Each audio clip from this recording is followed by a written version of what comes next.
Welcome the candidates to this series on the Virtual Educational and Exam Preparation Hub. Wish them well on their hunt for a satisfying government dream job through successful appearance in the SSC CGL Tier I exam.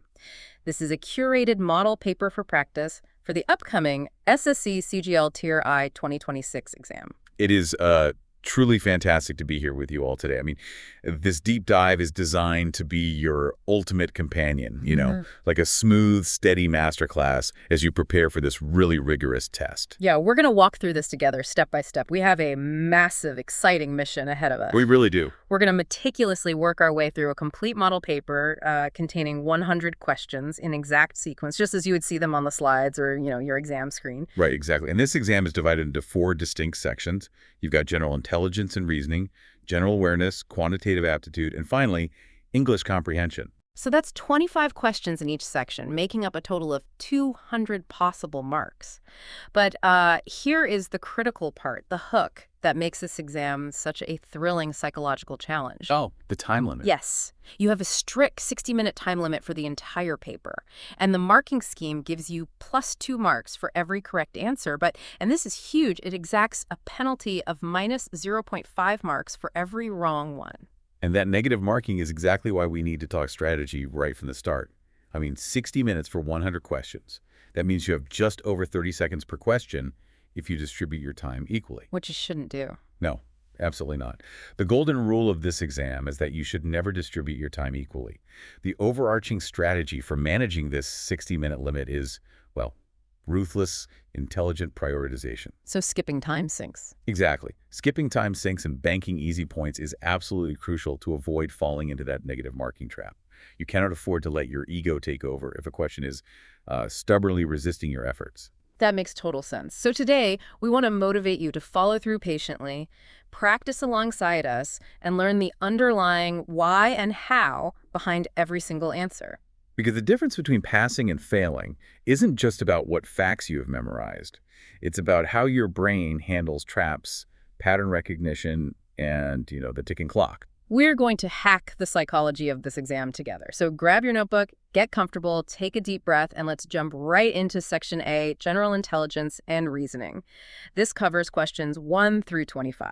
Now, reasoning is all about testing your logic and your mental agility. My specific advisory for this reasoning section is to actively look for the structural framework behind the question. Like finding the skeleton of it. Yes. Quickly identify the underlying pattern and then move on. If a pattern isn't immediately clear to you within 30 seconds, mark it for later. Do not get bogged down. Your goal here is momentum. Okay, let's start by exploring the logic of analogies with question 1. The prompt asks us to select the option related to the third word in the same way the second is related to the first. Right, a classic format. It reads, teacher is to student as doctor is to what? The options are patient, hospital, medicine, or nurse. Now, I have to admit, my initial instinct when I see doctor is to immediately think hospital, because that's where they work. And that is the exact cognitive trap the examiners want you to fall into. To avoid this, you must use strict logical deduction. Let's look closely at the first pair, teacher and student. What is the mechanical relationship there? Well, a teacher is the professional, and the student is the person they help. Precisely. The student is the client, the specific human being served by that professional's core function. It is a professional-to-client relationship. If we apply that exact same structural logic to the second half, a doctor is a professional. Who is the client? It isn't the hospital. Right, the hospital is the location, the client is the patient. Therefore, the correct answer is option 1, patient. That makes perfect sense. It's not just about loosely associated words, it's about isolating the precise mechanical relationship. So let's look at question 2. Clock is to time, as thermometer is to what? Options are temperature, heat, mercury, or weather. Using your logic, you need to isolate the function. Right, so a clock is an instrument specifically engineered to measure time. Exactly. So we must ask, what is a thermometer specifically engineered to measure? It measures temperature. So the correct answer is option 1, temperature. You can think of it like looking at tools in a toolbox. A ruler is to distance, as a scale is to weight. If you focus on the verb, the action the tool performs, you'll never get these wrong. That's a great way to put it. Let's move on to number analogies. Question 3 gives us 2 is to 8 as 3 is to what? Options are 27, 9, 18, or 12. So the correct answer here is option 1, 27. Yes. The logic here requires your brain to instantly recognize perfect cubes. The mathematical relationship between 2 and 8 is not just +6, it is exponential. Right. 2 multiplied by itself, 3 times 2 cubed equals 8. Exactly. So we apply that exact same mathematical operation to the 3. 3 cubed, which is 3 times 3 times 3, equals 27. And question 4 is a very similar concept, but relies on a different operation. 9 is to 81, as 7 is to what? The options are 49, 63, 56, or 72. Here the answer is option 1, 49. Instead of volumetric cubes, we are looking at flat, perfect squares. 9 squared, or 9 times 9 is 81. Therefore, 7 squared is 49. Makes sense. I want to give you a foundational tip here. Memorize your perfect squares up to 30 and your perfect cubes up to 15. Do not waste precious exam seconds doing basic multiplication on your scratch pad. When you see 81, your brain should automatically flash the number 9. Oh, that's a huge time saver. Let's shift from numbers to letter clusters. Question 5. PQR is to STU as VWX is to what? The options are YZA, XYZ, ZAB, or YZB. The answer is option 1, YZA. Let's break down the logic of the alphabet wheel. We are looking at consecutive alphabetical clusters. P, Q, and R are 3 letters in order. The very next 3 letters in the English alphabet are S, T, and U. Right. They just follow right along. Exactly. The prompt then gives us V, W, and X. The next consecutive letters would be Y, Z, and then because we have run out of letters, the alphabet wraps around back to the beginning like a continuous wheel, giving us A. So the cluster is YZA. I love the visual of an alphabet wheel. It completely prevents that moment of panic when you hit the letter Z. Now, let's look at classification, often called odd one out. Question 6 gives us 4 options: cricket, hockey, chess, and football. We need to find the odd one out. At first glance, they are all games. They are, but the correct option is 3, chess. The underlying rationale here is categorization based on the physical environment and nature of the game. Ah, indoor versus outdoor. Precisely. Cricket, hockey, and football are all outdoor, physically demanding field sports that require a large designated area. Chess, however, is an indoor sedentary board game. It belongs to a completely different physical category, making it the clear outlier. Awesome. Question 7 gives us a set of numbers: 15, 25, 35, and 49. The odd one out is 49. How do we prove that mathematically? This comes down to a quick mental check of divisibility rules. Look at the numbers 15, 25, and 35. What do they have in common? They all end in 5. Yes. They all end in the digit 5. The universal rule of mathematics dictates that any number ending in 0 or 5 is a multiple of 5. 49, however, is a perfect square of 7 and is not divisible by 5. Therefore, 49 breaks the established pattern of the group and is the odd one out. Got it. This brings us to series completion, questions 8 through 12. Let's talk about human pattern recognition. Our brains are evolutionarily wired to look for sequences, and these questions test how quickly you can spot the hidden rule. They really do. Question 8 asks for the next letter cluster in this series: A, B, D, E, G, H, J, K, and then a blank. The options are M, N, L, M, M, O, or N, O. The correct answer is option 1, M, N. If you analyze the gap between the clusters, a clear skip one letter rule emerges. You have A, B, then you skip C. Right. Then it's D, E, skip F. Exactly. Then G, H, skip I. Yeah. Then J, K, skip L. The next 2 consecutive letters following the skipped L are M and M.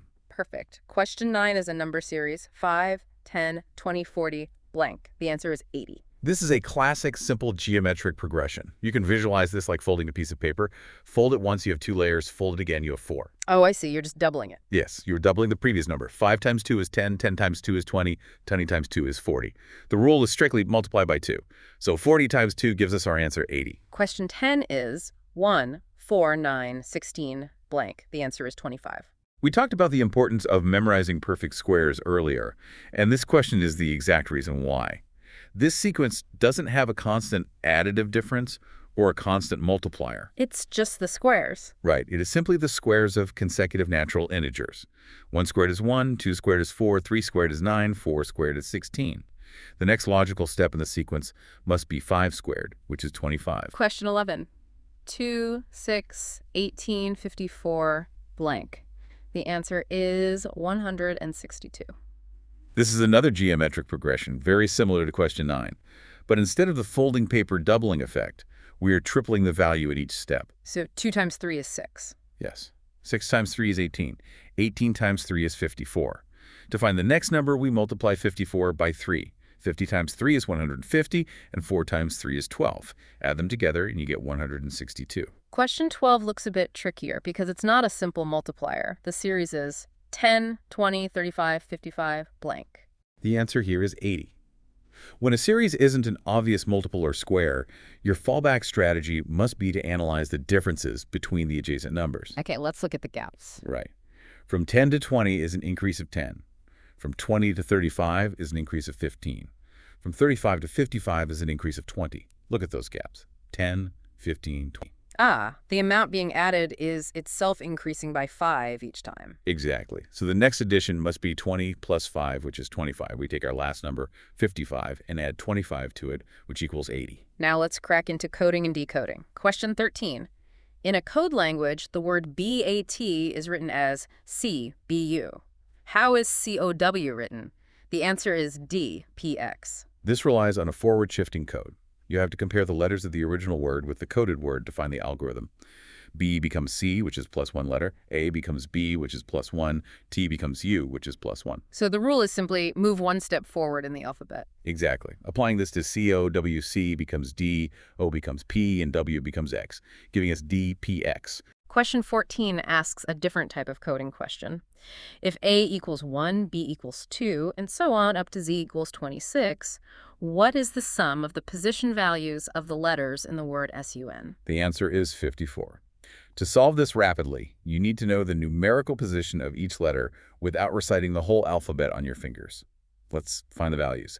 S is the 19th letter, U is the 21st letter, N is the 14th letter. So we just add them together. 19 plus 21 equals 40. 40 plus 14 equals 54. Exactly. I want to share a fantastic cognitive shortcut for memorizing alphabet numbers. It's called the EJOTY method, spelled EJOTY. These letters represent the multiples of 5. Oh, that's a classic technique. Yeah, it really works. Yeah. E is the 5th letter, J is the 10th, O is the 15th, T is the 20th, and Y is the 25th. It gives you anchor points. So if you need to find S, T is 20 and S is right before T, so S must be 19. It saves you from having to count from A every single time. That is a highly effective mental shortcut that completely eliminates counting fatigue during the exam. Moving to question 15. In a code language, FISH is written as EHRG. How is BIRD written? The answer is option 1, AHQC. We saw forward shifting just a moment ago. This is the inverse. It is backward shifting. Every letter moves one step backward in the alphabet. Okay, so F goes back to E, I goes back to H, S to R, and H to G. Right. We apply the exact same algorithm to BIRD. B goes back to A, I goes back to H, R goes back to Q, and D goes back to C. The result is AHQC. Let's tackle blood relations. These can easily tie your brain in knots. Question 16. Pointing to a man in a photograph, a woman said, "He is the brother of my mother." How is the man related to the woman? The answer is maternal uncle. This one is relatively straightforward if you translate the relationship literally step by step. The woman is speaking. My mother refers to the woman's mother. And the brother of my mother refers to her mother's brother. Yes. In familial terms, the brother of your mother is your uncle on your mother's side of the family. The specific formal term for this is a maternal uncle. Question 17 is much more complex and abstract. X is the son of Y, Z is the wife of Y, W is the mother of Z. How is W related to X? The answer is maternal grandmother. Let's unpack this methodically. Let me give you a practical tip. Do not try to hold all these abstract variables in your working memory. Draw it out. Yes. The moment you see a multi-step blood relation problem, draw a rough family tree diagram on your scratch paper. Put older generations higher up on the page and use horizontal lines to connect spouses and vertical lines for children. Okay, so X is the son of Y. Put Y above X, then Z is the wife of Y. Right. Draw a line connecting Y and Z, establishing them as a married couple, which means Y and Z are X's parents. Specifically, since Z is the wife, Z is X's mother. The problem then states that W is the mother of Z. So, draw W above Z. We now clearly see that W is the mother of X's mother. Therefore, W is X's maternal grandmother. Drawing it completely prevents the mental fatigue of holding those connections in your head. Drawing it out makes it visual, concrete, and almost impossible to get wrong. Moving on to directions. Question 18. A man walks 8 meters north, turns right, and walks 6 meters. How far is he from the starting point? The answer is 10 meters. Again, use your scratch paper, start at a point, draw a line 8 meters straight up to represent north. When he turns right, from a north-facing perspective, he is now facing east. So draw a line 6 meters horizontally to the right. Exactly. What you have just drawn are the two legs of a right-angled triangle. To find the shortest straight line distance from the start to the finish, we need the hypotenuse. We use the ancient Pythagorean theorem. Right, the hypotenuse is the square root of the sum of the squares of the other two sides. Yes, so the square root of 8 squared plus 6 squared, that's the square root of 64 plus 36, which is the square root of 100.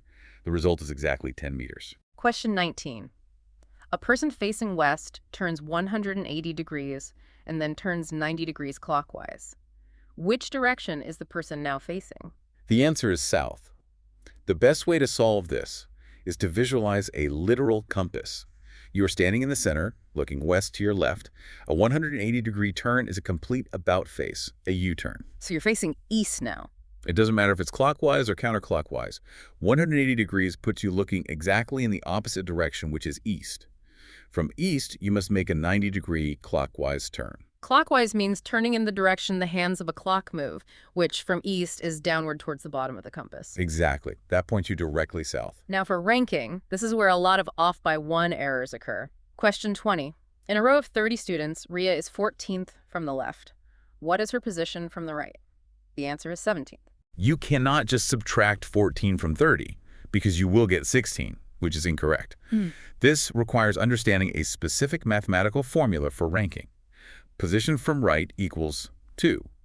Total number of items minus position from the left plus 1. So 30 minus 14 is 16 plus 1 gives you 17. Why do we have to add or subtract that one? Well, question 21 touches on this exact same concept. Let's look at it. Okay, in an examination, Anil ranked 16th from the top and 25th from the bottom. How many students appeared in total? The answer is 40. Let's address that confusing one. In question 21, the formula is total equals rank from top plus rank from bottom minus 1. So 16 plus 25 is 41, minus 1 is 40. Right. This concept is actually known in computer science as the fence post error. The reason for the minus 1 and the plus 1 in the previous formula is to actively avoid double counting the person in question. Think about it. When you count down from the top to Anil, you count Anil as number 16. And when you count up from the bottom to Anil, you count Anil again as number 25. Yes. He has been counted twice in the sum of 41. Subtracting 1 corrects this error, removing the duplicate. It's a critical mechanical rule you must apply to every ranking problem. That makes perfect sense. We are correcting a duplicate entry. Let's explore syllogisms and formal logic. Question 22. We have statements. All teachers are educated. All educated people are wise. The conclusions are 1. All teachers are wise. 2. Some wise people are teachers. The answer is both follow. The most reliable way to solve syllogisms is using Venn diagrams, mapping out the sets. Draw a small circle and label it teachers. The first statement says all teachers are educated, so draw a larger circle named educated, completely surrounding the teacher's circle. Right. The next statement says all educated people are wise, so draw an even larger circle named wise, completely surrounding the educated circle. Now look at your drawing. The entire teacher circle is safely nested deep inside the wise circle. So conclusion 1, all teachers are wise, definitively follows. Exactly. Secondly, because the teacher circle occupies physical space within the larger wise circle, it is mathematically and logically true that a portion of that wise group is made up of teachers. Therefore, conclusion 2, some wise people are teachers, also follows perfectly. Question 23 is a statement and conclusion problem, which can be tricky. Statement, keep the premises clean. Conclusions. 1, cleanliness is desirable. 2, people tend to make the premises dirty. The correct answer is both follow. A common question from students here is how to avoid bringing outside assumptions or personal biases into statement conclusion questions. Yeah, that's really tough. The key is strict adherence to the text and its necessary logical implications. The very act of a governing body posting a notice asking to keep a place clean implies the author of the sign values cleanliness. Therefore, conclusion 1, cleanliness is desirable, is a logically sound inference. What about the second one? Furthermore, public notices are typically reactionary. They are put up to address an existing risk or a prevailing behavior. The notice exists precisely because there is a human tendency for the premises to become dirty if left unchecked. Thus, conclusion 2 is a valid, logical inference born directly from the existence of the statement. Question 24 brings in Venn diagram set theory. In a group of 60 people, 35 like tea, 30 like coffee, and 15 like both. How many like only coffee? The answer is 15. Let's break down the intersection of sets concept. We have two overlapping circles. The circle for likes coffee contains 30 people in total. However, that entire circle includes two distinct groups of people. Those who like only coffee, and those sitting in the overlapping middle section who like both coffee and tea. Right, so to isolate the number of people who strictly like only coffee, you must subtract that middle overlap. Exactly. So we take the total number of coffee drinkers, 30, and subtract the 15 people who also like tea. 30 minus 15 leaves us with exactly 15 people who enjoy strictly coffee and nothing else. Finally, we reach the last question of Section A, question 25 on mathematical operations. If multiply means add, divide means subtract, add means divide, and subtract means multiply, then what is 12 divided by 6 plus 3 multiplied by 4 minus 2? The correct answer is 18. Do not try to do this in your head. You will get confused. Yeah, that's a lot to juggle. It is. The very first step is to carefully rewrite the entire equation on your scratch paper, substituting the new artificial signs provided by the prompt. It transforms from the original string into this new equation. 12 minus 6 divided by 3 plus 4 multiplied by 2. Okay, so once it is rewritten, you must rigidly and unflinchingly apply the Bode-Timéus hierarchy. Brackets, orders, division, multiplication, addition, subtraction. Correct. First, we stand for division. 6 divided by 3 is 2. We rewrite the string. Next, we scan for multiplication. 4 multiplied by 2 is 8. The equation is now dramatically simplified to 12 minus 2 plus 8. Reading left to right, 12 minus 2 is 10. 10 plus 8 is 18. And that is your final correct answer. Spot on. That wraps up a very intense Section A. Take a breath, everyone. We are now pivoting to Section B, General Awareness, covering questions 26 to 50. My advisory here is completely different from the reasoning section. General awareness should be completed the absolute fastest of all 4 sections. Because you either know it or you don't. Exactly. It is a pure test of memory.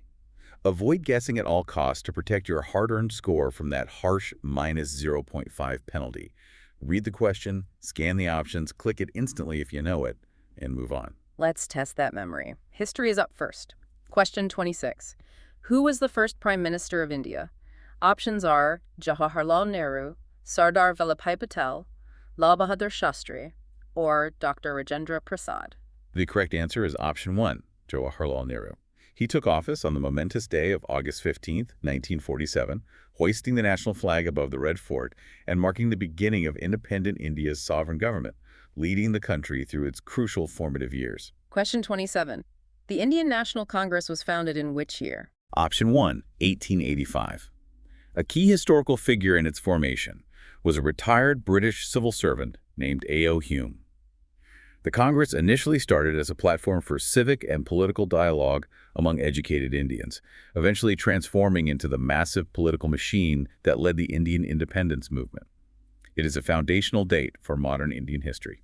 Question 28 takes us way back. The Harappan, or Indus Valley civilization, is famous for its well-planned what? Options are cities and drainage systems, stone temples, cave paintings, or iron tools. The answer is option 1, cities and drainage systems. It is truly remarkable when you study the archaeology. It's just marvelous to think about ancient urban planning functioning at that high of a level without modern technology. It really is.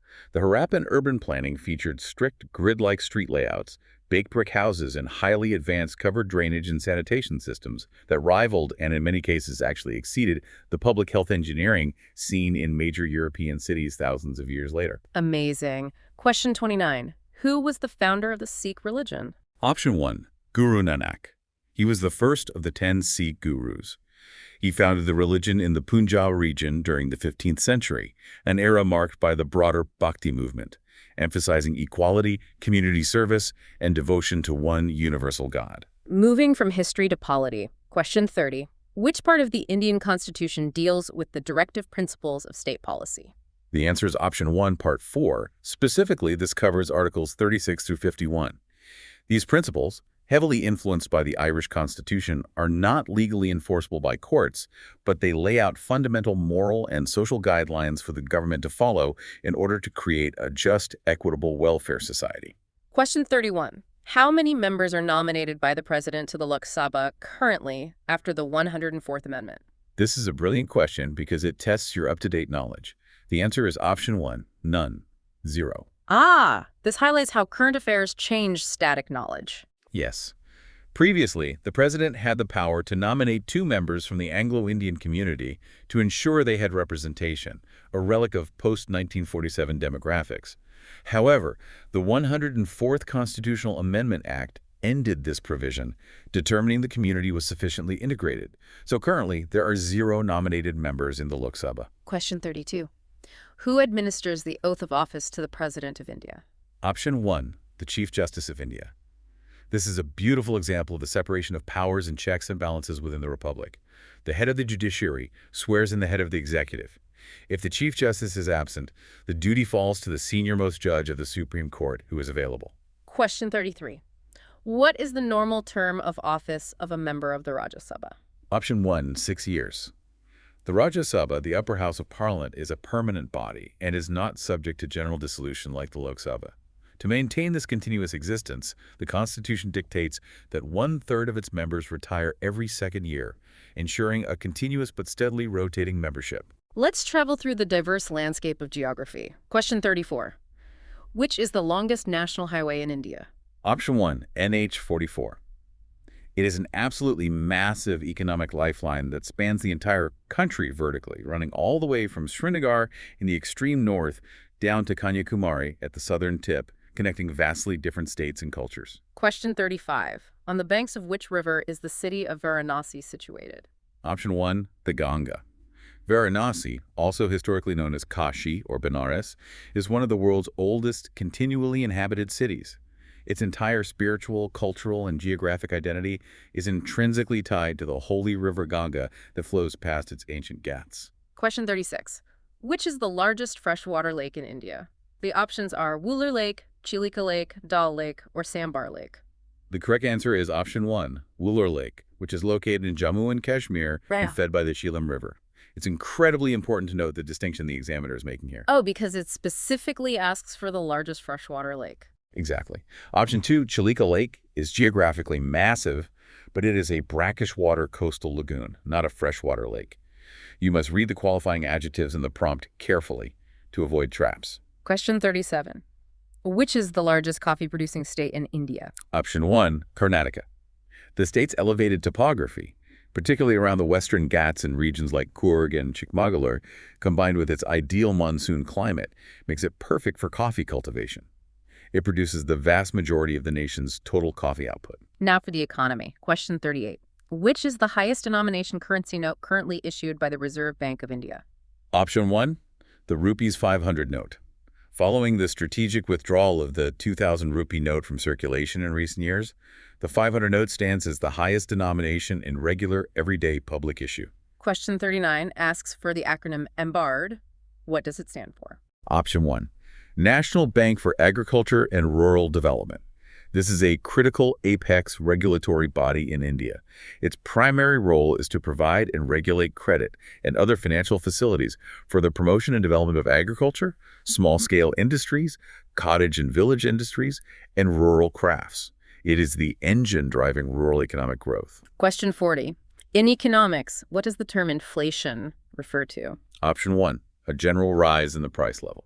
I always find it easiest to visualize this using the shrinking grocery cart analogy. Imagine going to the store 5 years ago with a crisp 100 rupee bill. You could fill your grocery cart with a certain amount of bread, milk, and eggs. Right. Today, you take that exact same 100 rupee bill to the exact same store, but you can only buy half as much food. The value of the money hasn't changed physically, it's still 100 rupees, but its purchasing power has fundamentally shrunk because the general price level of all those goods has risen. That upward systemic pressure on prices is inflation. It's essentially a hidden tax on your cash. That is a perfect, tangible explanation. It is crucial to understand that it is not just that a single item got more expensive due to a bad harvest or scarcity. Inflation is a systemic, general rise across the entire economy. Let's shift gears to general science. Question 41. What is the SI unit of power? Option 1, the watt. Named after the Scottish inventor James Watt, whose steam engine helped drive the Industrial Revolution. In physics, power is the rate at which work is done, or energy is transferred, and 1 watt is defined as 1 joule of energy transferred per second. Question 42. Which is the lightest element in the periodic table? Option 1, hydrogen. It sits right at the top left of the periodic table with an atomic number of exactly 1. It is the most basic elemental building block of the universe, containing just 1 single proton and 1 electron, making it incredibly light. It is the fuel that powers the stars. Question 43. Which acid is present in lemon and other citrus fruits? Option 1, citric acid. This weak organic acid is what gives lemons, limes, and oranges their characteristic tart, sour flavor, acting as a natural preservative and antioxidant. Question 44. Which process do green plants use to prepare their food? Option 1, photosynthesis. Using the green pigment chlorophyll, plants capture radiant energy from sunlight, combine it with water drawn from the roots and carbon dioxide from the air, and synthesize glucose for food, miraculously releasing oxygen back into the atmosphere as a byproduct. Speaking of oxygen, question 45. Which gas is essential for the process of burning or combustion? Option 1, oxygen. Combustion is fundamentally an exothermic chemical reaction between a fuel source and an oxidant. In almost all everyday fires you will ever see, that required oxidant is oxygen. Without it, the chemical oxidation reaction simply cannot occur, which is why smothering a fire puts it out. Question 46. Deficiency of which vitamin causes the disease scurvy? Option 1, vitamin C, which is scientifically known as ascorbic acid. This brings to mind that famous historical anecdote about the age of sail. During long, months-long sea voyages, sailors lived on terrible diets of dried, salted meat and hard biscuits. They quickly developed bleeding gums, terrible weakness, and open sores, the classic symptoms of scurvy. A nightmare. Truly. It wasn't until the British Royal Navy started mandating rations of limes and lemons, which is why British sailors earned the nickname Lions, that they completely conquered the disease. They proved empirically that scurvy was a dietary deficiency of what we now know as vitamin C. Just a quick historical story to make the science memorable. Context and narrative always help abstract facts stick in the brain. Let's finish up Section B with static general knowledge and the world. Question 47. Which is the largest planet in our solar system? Option 1, Jupiter. It is a gas giant of incomprehensible scale, holding more than twice the mass of all the other planets, moons, and asteroids in the solar system combined. Question 48. Where is the headquarters of the International Monetary Fund, the IMF, located? Option 1, Washington, D.C. in the United States. Established in the aftermath of World War II at the Bretton Woods Conference, it plays a central role in the management of the global financial system. Question 49. Which is the national flower of India? Option 1, the lotus. Scientifically known as Nelumbo nucifera, it is a deeply significant cultural symbol representing purity, auspiciousness, and spiritual awakening as it blooms immaculately above muddy waters. And finally, question 50. The Charminar, a famous historical monument, is located in which city? Option 1, Hyderabad. Built in 1591 by Muhammad Quali Qutb Shah, supposedly to commemorate the end of a deadly plague, it stands as a global architectural icon of the city located in the state of Telangana. Excellent. That brings us exactly to the halfway mark. Shake out your hands, refocus your eyes. We are now entering Section C, Quantitative Aptitude, covering questions 51 to 75. This is where the pressure of the ticking clock and time management gets incredibly tricky for a lot of people. Absolutely. My primary, non-negotiable advisory for Section C is to be highly disciplined with your scratch paper. Write down your mathematical calculations neatly. So many tragic errors in quantitative aptitude aren't because the student didn't grasp the underlying math. Right. It's usually just careless mistakes. Yes, it is because they tried to hold too many numbers in their head like a juggler. Or their handwriting was so hurried and messy, they literally mistook their own 7 for a 1 halfway through an equation. Oh. Also, intelligently utilize approximation. How so? If you calculate a complex answer to be roughly 88, and the multiple choices are 10, 40, 90, and 200, you do not need to waste a minute doing the exact decimal math to know 90 is the correct option. Let's put that discipline into practice. Questions 51 and 52 deal with the traps of percentages. Question 51. What is 60% of 150? The correct answer is option 1, 90. Conceptually, percent means per 100. You translate 60% into a fraction, 60 over 100, which simplifies to the decimal 0.6. In math language, the word of almost always means multiply. So multiply 0.6 by 150. 0.6 times 150 equals 90. Question 52 introduces algebraic thinking. A number is decreased by 10% to become 270. Find the original number. Option 1, 300. Let's explain the algebraic setup conceptually. Let the unknown original number be represented by the variable x. If it decreases by 10%, you are left with 90% of x. Which we write mathematically as 0.90 times x. Right. The equation is thus. 0.90x equals 270. To solve for x, we isolate it by dividing 270 by 0.90. The result is exactly 300. Moving to ratios and averages. Question 53. Divide rupees 800 between P and Q in the ratio 3:5. What is P's share? Option 1, rupees 300. I like to teach this using the part analogy. Imagine the money is a pie cut into equal slices, or parts. First, find the total number of parts by adding the ratio numbers together. 3 plus 5 equals 8 total parts. Now find the financial value of one single part by dividing the total money by the total part. Exactly. 800 rupees divided by 8 parts is 100 rupees per part. Since P's designated share is 3 parts, you simply multiply 3 by 100 to get rupees 300. Question 54. The average of three numbers is 24. If two of them are 20 and 28, find the third number. Option 1, 24. The foundational formula for an average is the sum of all numbers divided by the total count of numbers.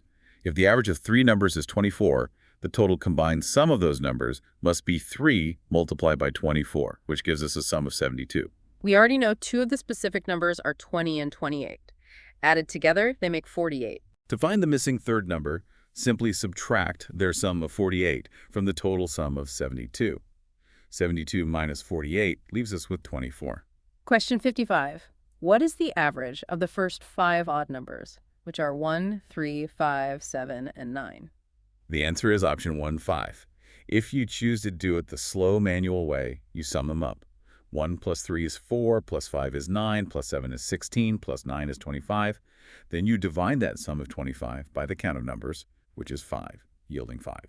But there is a fantastic, elegant mathematical shortcut here that saves a ton of time.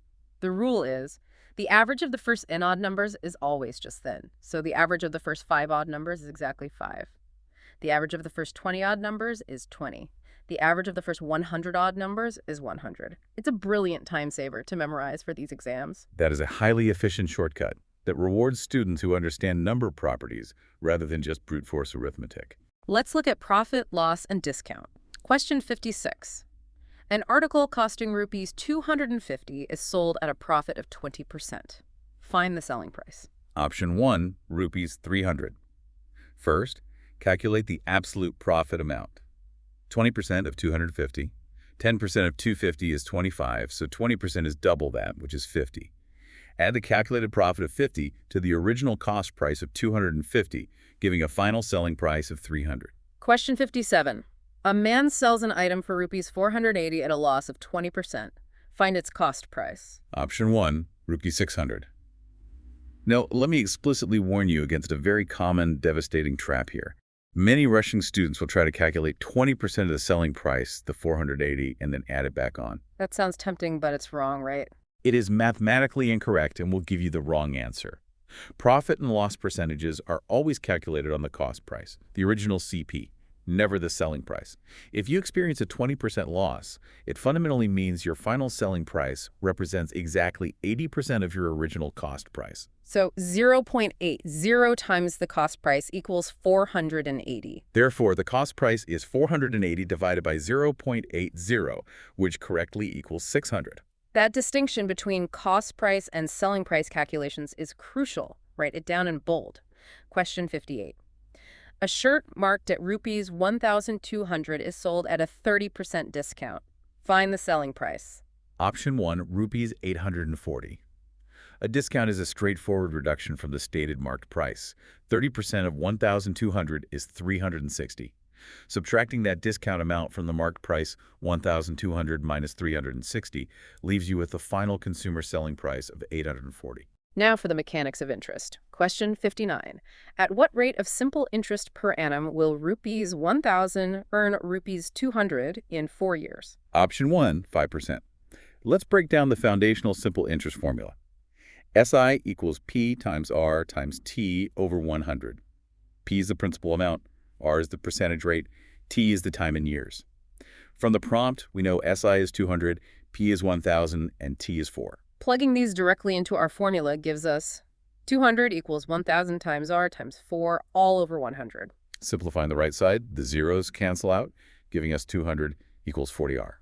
Divide 200 by 40, and you solve for an R, or rate, of exactly 5%. Question 60 steps it up from simple to compound interest, which behaves very differently. Find the compound interest on rupees 4,000 at 5% per annum for 2 years, compounded annually. Option 1, rupees 410. Compound interest creates a snowball effect, where you earn interest on your previous interest. Let's detail the step-by-step compounding calculation. First, we calculate the total amount accumulated after 2 years. The formula is amount equals principal times the quantity 1 plus rate over 100, all raised to the power of time. So, 4,000 multiplied by the quantity 1 plus 5 over 100 squared. That simplifies to 4,000 times 1.05 squared. 1.05 squared is 1.1025. Multiply that decimal by the 4,000 principal, and the total accumulated amount is 4,410. But the question asks only for the interest earned, not the total amount. Exactly. To find just the interest, subtract the original principal from this final amount. 4,410 minus 4,000 equals a compound interest of exactly rupees 410. Next up, time and work problems. Question 61. Person A can complete a task in 8 days, and person B can complete the same task in 8 days. Working together, how long will they take? Option 1, 4 days. The secret to these problems is to convert everything to their daily rate of work. If person A takes 8 days to finish the whole job, it means A completes exactly 1/8 of the task in a single day. Person B, operating at the exact same speed, also completes 1/8 of the task in 1 day. When working together simultaneously, their combined daily effort is 1/8 plus 1/8, which equals 2/8. Simplify that fraction and you get 1/4. If they jointly complete 1/4 of the total task per day, it will logically take them exactly 4 days to complete the whole task. Question 62 is a variation of this. If 6 machines produce 600 units in a single day, how many units will 9 machines produce in a day, assuming they all work at the exact same rate? Option 1, 900 units. This utilizes the unitary method. The goal is to find the output of one single isolated entity first. 600 units divided by 6 machines equals an output of 100 units per individual machine per day. Now that you have that single unit rate, simply multiply it by your new condition. 9 machines times 100 units equals an output of 900 units. Now, speed, distance, time, and mixtures. Question 63. A bus covers 120 kilometers in 2 hours. What is its speed? Option 1, 60 kilometers per hour. This relies on the fundamental triangle formula. Speed equals distance divided by time. 120 kilometers divided by 2 hours is 60 kilometers per hour. Question 64 is a classic physics-style train problem. How long will a 150-meter-long train take to cross a stationary pole while moving at a constant speed of 15 meters per second? Option 1, 10 seconds. The key conceptual leap here is defining what distance means in this specific scenario. Why is the calculated distance exactly equal to the length of the train itself? Because the pole is considered a purely vertical point object with negligible width. For the train to fully cross the pole, the very front nose of the train must reach the pole, and the train must continue moving forward until the very back caboose of the train has completely cleared the pole. The physical distance the train has to travel through space to achieve this start-to-finish clearance is exactly equal to its own length. So, using time equals distance divided by speed, we take the 150-meter length and divide it by 15 meters per second, which equals exactly 10 seconds. Question 65 deals with mixtures, which often confuse candidates. In what ratio must pure water be mixed with 50 liters of pure milk so that water comprises exactly 20% of the new mixture? Option 1, 12.5 liters. Let's not just read an algebra equation. Let's visualize it using the bucket method so you can follow the physical logic. Imagine a large metal bucket containing exactly 50 liters of pure milk. We're going to pour an unknown amount of water into it. Let's call that unknown amount of water W. Once you pour it in, the new, larger total volume of liquid in the bucket will be the original 50 liters of milk plus the added W liters of water. The problem states that the water W floating in there must represent exactly 20% of this new, heavier total mixture. As a decimal, 20% is 0.20. So our equation is the water W divided by the whole bucket, 50 plus W, equals 0.20. To solve it without fractions, we multiply both sides by the bottom of the fraction, 50 plus w. This gives us w equals 0.20 times 50 plus 0.20 times w. 0.20 times 50 is 10. So w equals 10 plus 0.20w. We subtract 0.20w from both sides to gather all our w variables together. Remember, w is the same as 1 whole w, so 1 minus 0.20 leaves us with 0.80. This leaves us with 0.80w equals 10. Finally, divide 10 by 0.80. The answer is 12.5 liters. Describing the physical bucket really helps anchor the algebra. Let's move into mensuration and geometry. Question 66. Find the area of a square whose side is 9 centimeters. Option 1, 81 square centimeters. The area of a flat two-dimensional square is calculated by multiplying a side by itself, so 9 times 9 is 81. Question 67 steps into 3 dimensions. Find the volume of a solid cuboid with length 5 centimeters, breadth 4 centimeters, and height 3 centimeters. Option 1, 60 cubic centimeters. The volumetric space inside a rectangular cuboid is simply the length multiplied by the breadth multiplied by the height. 5 times 4 is 20, 20 times 3 is 60. Question 68. The diameter of a circle is 28 centimeters. Find its area. Take the value of pi as 22 over 7. Option 1, 616 square centimeters. The critical, incredibly common examiner trap here is giving you the diameter instead of the radius. You must actively remember to halve the diameter to get the radius before ever using your area formula, which is pi times the radius squared. The diameter is 28, so the radius is 14. The area is 22 over 7 multiplied by 14 multiplied by 14. You can simplify this immediately by canceling the denominator 7 into one of the 14s, which leaves you with a 2. The calculation beautifully simplifies to 22 multiplied by 2 multiplied by 14. 22 times 28 equals 616. Question 69. In a right-angled triangle, the 2 shorter legs measure 6 centimeters and 8 centimeters. Find the length of the hypotenuse. Option 1, 10 centimeters. This relies entirely on the Pythagorean theorem. A squared plus b squared equals c squared. 6 squared is 36, 8 squared is 64. 36 plus 64 is 100. The square root of 100 is 10. I'd like to introduce a vital time-saving concept here called Pythagorean triples. Oh, like 3, 4, 5? Exactly. These are specific sets of 3 integers that naturally and perfectly fit this theorem every time. The most famous is the 3, 4, 5 triangle. Notice that the numbers in our problem 6, 8, 10 are simply the base 3, 4, 5 triangle multiplied by a scale factor of 2. Recognizing these common triples like 3, 4, 5, or 5, 12, 13 will drastically speed up your geometry calculations. You won't even need to do the math. Question 70. What is the measure of each interior angle of an equilateral triangle? Option 1, 60 degrees. The logic is in the name. By geometric definition, an equilateral triangle has 3 perfectly equal sides and consequently 3 perfectly equal interior angles. The fundamental theorem of geometry states that the sum of the interior angles of any flat triangle is always 180 degrees. If you divide 180 by 3 equal angles, you invariably get 60 degrees per angle. Trigonometry and algebra are next. Question 71. What is the value of cosine 0 degrees? Option 1, 1. This is a fundamental value derived from the standard trigonometric ratio table. If you imagine a unit circle on a graph at an angle of 0 degrees, the radius line lies completely flat on the horizontal x-axis. The x-coordinate, which conceptually represents the cosine, is at its absolute maximum value of 1. Question 72. What is the value of sine 90 degrees minus cosine 90 degrees? Option 1, 1. Once again, I must relentlessly stress the absolute importance of purely memorizing the standard trigonometric ratio table for the major angles. 0, 30, 45, 60, and 90 degrees. The sine of 90 degrees is exactly 1. The cosine of 90 degrees is exactly 0. Therefore, substituting those values into the equation, 1 minus 0 equals 1. Question 73. If 5x equals 45, find the value of x. Option 1, 9. This is basic algebraic isolation. Isolate the variable x by dividing both sides of the equation by 5. 45 divided by 5 is 9.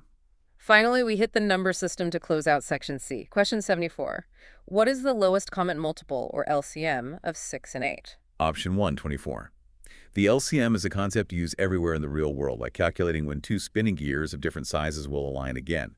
The mathematical multiples of 6 are 6, 12, 18, 24, 30, and so on. The multiples of 8 are 8, 16, 24, 32, and so on. Scanning the two lists, the smallest number that appears in both is 24. Question 75. What is the place value of the digit 7 in the number 4,725? Option 1, 700. It is vital to clearly distinguish the conceptual difference between a digit's place value and its face value. The face value of a digit is simply the raw number itself, regardless of where it is located. The face value here is just 7. However, the place value depends entirely on its physical position, its address within the number. In the number 4,725, the 7 sits comfortably in the hundreds place. Therefore, its actual place value is 7 multiplied by 100, which is 700. That officially concludes an incredibly dense Section C. Take a deep breath, stretch your neck, because we are moving into our final part, Section D, English Comprehension, covering questions 76 to 100. We are rounding the final corner. My advisory for the English section is quite unique. It requires a genuine intuitive understanding of context and linguistic flow, not merely the rote memorization of dry grammatical rules. My top recommendation when facing a tricky sentence is to softly, internally read the sentence aloud in your head. Use your ear, basically. Exactly. Native and fluent speakers naturally develop an intuitive ear for the rhythm of the language. More often than not, your internal ear will catch grammatical awkwardness, a clunky transition, or a wrong preposition long before your logical, analytical brain has time to parse the underlying rule. Trust that internal voice. Let's start building our vocabulary with synonyms and antonyms. Question 76 asks for the synonym of clever. Options are intelligent, foolish, lazy, or dull. Option 1, intelligent. Clever denotes someone who is mentally sharp and incredibly quick to understand, learn, or devise ideas. Intelligent carries the exact same core meaning of mental acuity. The other options, foolish, lazy, dull, are essentially the opposite of being sharp. Question 77. Synonym of fatigue. Tiredness, energy, freshness, or strength. Option 1, tiredness. Fatigue specifically refers to extreme tiredness or exhaustion resulting from prolonged mental or physical exertion or illness. It is a depletion of energy. Question 78 shifts gears to antonyms. Antonym of artificial, natural, fake, synthetic, or imitation. Option 1, natural. Artificial means something that is produced by human beings, constructed or synthesized, rather than occurring organically in nature. Therefore, natural is its direct polar opposite.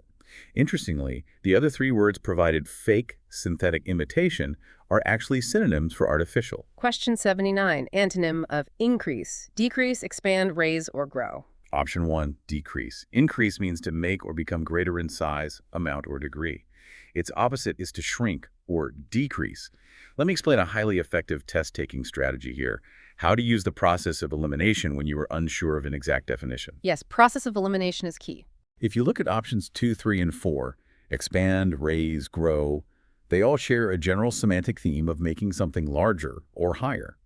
If 3 options mean roughly the exact same thing, none of them can be the unique, correct answer in a single-choice question. That leaves decrease as the odd one out, and logically, mathematically, it is the only viable choice.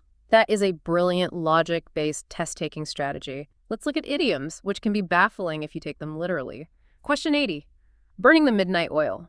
Does it mean working late into the night, wasting fuel, cooking at night, or sleeping early? Option 1, working late into the night. Idioms are fascinating pieces of linguistic history. Before the invention of electric lighting, if you were studying, writing, or working late, you had to literally burn whale oil or kerosene in your lamps deep into the night to see. The phrase became culturally entrenched and stuck around long after the technology changed to light bulbs. Question 81. Cost an arm and a leg. Does it mean to be very expensive, to get injured, to work hard, or to be very cheap? Option 1, to be very expensive. I absolutely love exploring the extreme visual imagery that makes idioms stick in our cultural memory. If someone demands you pay them by literally severing an arm and a leg, that is an unimaginably high, exorbitant, painful price to pay. The gruesome hyperbolic imagery makes it a perfect metaphor for a financial cost that feels painfully excessive. Exactly. Idioms are frozen poetry in everyday speech. They paint a picture that literal words simply cannot. Moving to spelling, which can trip up even the best writers. Question 82 asks for the correctly spelt word out of 4 variations of maintenance. Option 1 is correct. maintenance. E-N-A-N-C-E. It is a notoriously tricky word because the base verb it derives from is maintain, spelled M-A-I-N-T-A-I-N. It's incredibly tempting to just add manence to the end. But in English, when it transforms from a verb into a noun, that second A vowel cluster shifts and simplifies to an E. Question 83 asks us to identify the misspelt word among beginning, successful, argument, and tomorrow. Option 1, beginning, is visibly misspelled. The correct spelling is B-E-G-I-M-N-I-N-G. It absolutely requires a double N. Let me explain the underlying consonant doubling rule so you never guess again. Oh, please do. That's always confusing. In English phonetics, if a word ends in a single vowel followed by a single consonant, and the final syllable is heavily stressed when spoken as in B-G-I-N, you must double that final consonant before adding a suffix that begins with a vowel, like ing or a ed. Because the phonetic stress lands heavily on the second syllable of begin, we double the N before adding the ing. That rule clears up so much spelling confusion regarding when to double letters. Now for fillers and articles. Question 84. He's afraid blank dogs. The options are of, from, with, or to. Option 1, of. This is an example of a fixed preposition. In the chaotic landscape of English grammar, certain adjectives demand specific prepositions to trail them, and there is rarely a deep logical reason why. It is simply established convention. The adjective afraid is permanently tethered to of. He is afraid of the dark, afraid of heights, afraid of dogs. Question 85. Neither Ramblank Shyam was present. Options are nor, or, and, or, but. Option 1, nor. This question tests correlative conjunctions, which are spiralized word pairs that work together to join phrases or words of equal grammatical importance. Neither is permanently, inextricably paired with nor. Just as the word either is always paired with or, and both is paired with and, they operate as an inseparable team. Question 86. There is blank university in our town. Options are a, an, the, or no article. Option 1, A. This is a fantastic classic trap that examiners love to set. Many students are taught the overly simplistic, flawed rule in grade school. Use am before words starting with a vowel letter and a before words starting with a consonant letter. But we must clarify the vowel sound versus vowel letter rule. All right, it's about the sound, not the spelling. The choice between a and an is based purely on phonetics, on the audible sound of the next word, not its written spelling. The word university undeniably starts with the letter U, which is a written vowel. However, when you speak it aloud, the very first sound out of your mouth is a hard consonant y, glide, exactly like the letter Y. Because it sounds audibly like it starts with a consonant, it takes the article A, so a university. Conversely, the word hour starts with a consonant letter H, but the H is entirely silent, making the first audible sound a vowel O, so it becomes an hour. It is entirely about the ear. What an excellent breakdown of phonetics over spelling. Let's look at grammar. Question 87 asks us to select the grammatically correct sentence out of 4 options. 1, he goes to school every day. 2, he go to school every day. 3, he going to school every day. 4, he gone to school every day. Option 1, he goes to school every day, is correct. This tests the third-person singular rule in the present simple tense. For subjects like I, you, we, and they, the verb remains in its base form, I go, you go, they go. But for the third-person singular subjects, he, she, or it, the verb must take an S or ES ending, therefore go transforms into goes. Question 88 asks for the grammatically correct sentence. 1, the news is good. 2, the news are good. 3, the news were good. 4, the news have good. Option 1, the news is good, is definitively correct. News is a wonderfully deceptive word. It ends in an S, which visually tricks the brain into thinking it is a plural noun like dogs or cars. However, grammatically, news is an uncountable noun. You cannot have one new or two news. Uncountable nouns act as singular entities in a sentence structure, and therefore they absolutely mandate a singular verb. So the singular is the correct choice, completely overriding the plural-looking S at the end of the word. Let's transition to voice and narration. Question 89. Change they play cricket into the passive voice. Option 1, cricket is played by them. Voice is about where you place the focus of the sentence. The original sentence is in the simple present tense active voice. They is the active subject performing an action upon the object, cricket. To form the passive voice, we flip the script. The object, cricket, moves to the front to become the subject. Because it is simple present tense, we require the auxiliary verb is, followed by the past participle of the main verb, which is played. Finally, we add the original subject to the end as an agent using the word by, changing they to them. So cricket is played by them. Question 90 goes in reverse. Change the song was sung by her into the active voice. Option 1, she sang the song.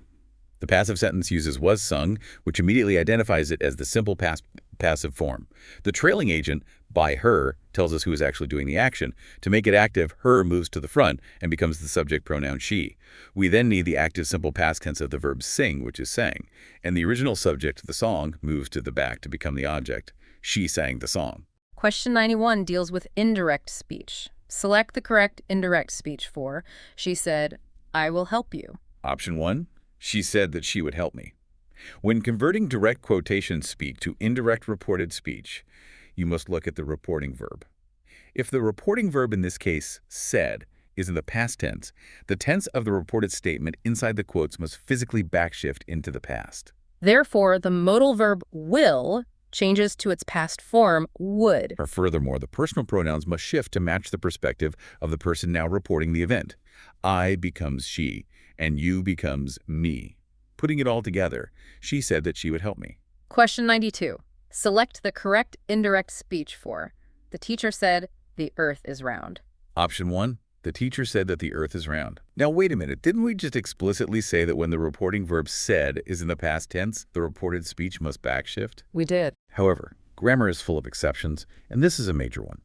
If the statement within the quotation marks is a universal truth, a proven scientific fact, or a regular habitual action, the tense remains exactly the same in indirect speech. The fact that the earth is round is a universal, indisputable truth. It was true yesterday when the teacher said it, it is true today, and it will be true tomorrow. Therefore, the phrase is round defies the backshifting rule and stays in the present tense. One-word substitutions are next. Question 93. A person who studies the stars and planets. Options are astronomer, astrologer, geologist, or botanist. Option 1, astronomer. It is crucial to definitively contrast this with astrologer. Both words share the ancient Greek root astro, meaning star.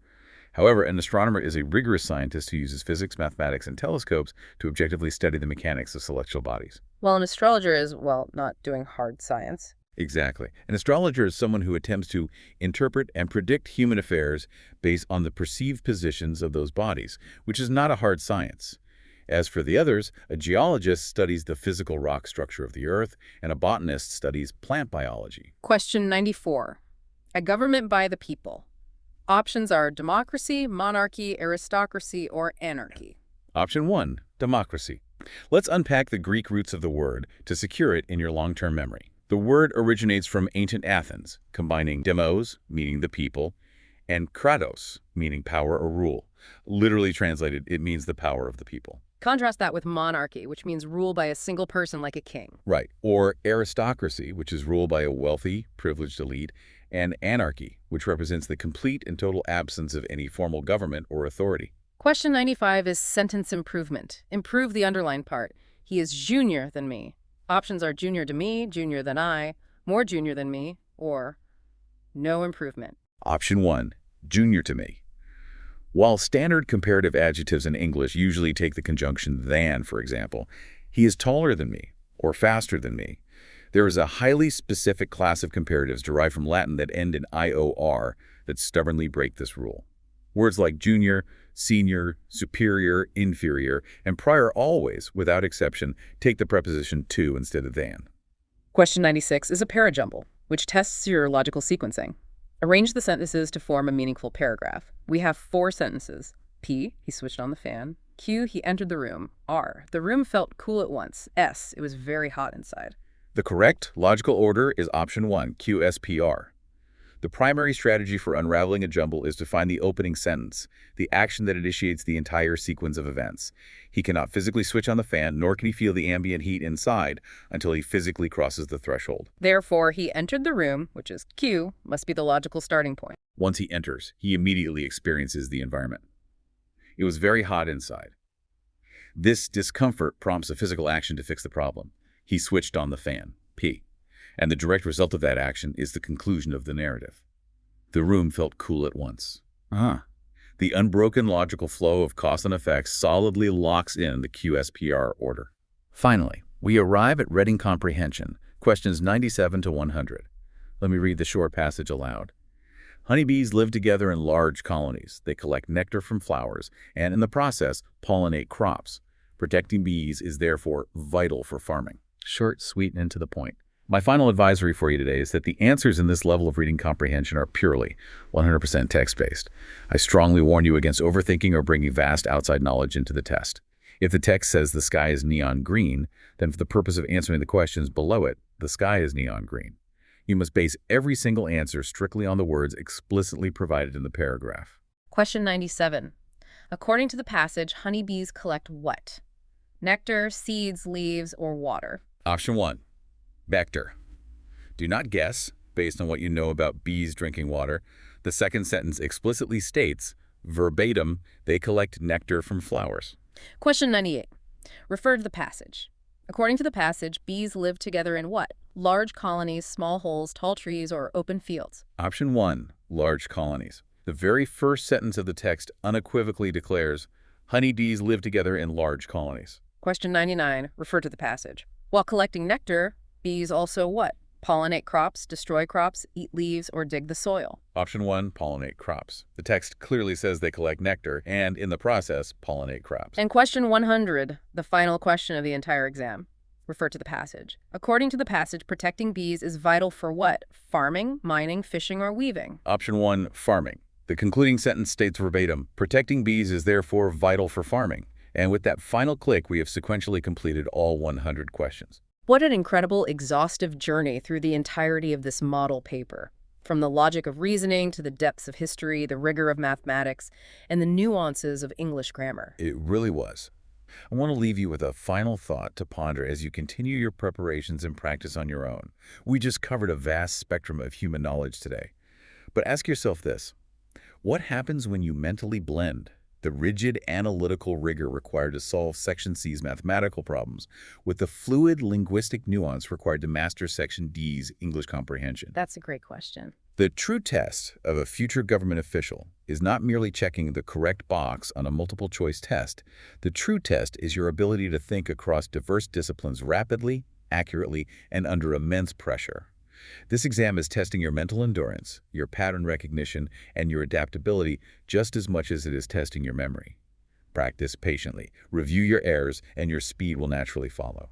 Thank you for watching and following the winning strategies to solve various types of questions in all sections. If you enjoyed this presentation and found it useful, like it, share it with friends, and consider subscribing to our channel, Shandu Etisphere. Good luck!